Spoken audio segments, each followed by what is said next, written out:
उबाटाच्या मिरवणुका आपण पाहिल्या, उबाटाच्या मिरवणुका पाहिल्या का? निवडणूक प्रचारामध्ये प्रचारात झेंडे बघितले?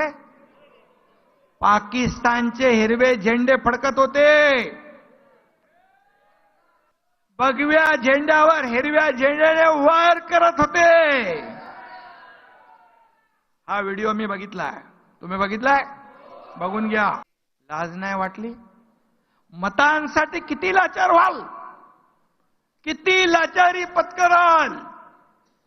एकीकडे नितेश राणे मुस्लिमांसोबत व्यवहार करू नका असं सांगतायत, मात्र दुसरीकडे त्यांच्याच महायुतीतल्या आमदार यामिनी जाधव यांनी मुस्लिम महिलांना बुरखा वाटप केलंय. यामिनी जाधव या शिंदेच्या शिवसेनेच्या मुंबईतल्या भायखळ्याच्या आमदार आहेत आणि या संदर्भात महाराष्ट्रात विधानसभा निवडणुकीत मुस्लिमांची मतं मिळवण्यासाठी यामिनी जाधव यांनी बुरखा वाटप केलं का, अशा चर्चा आता सुरू झालेल्या आहेत.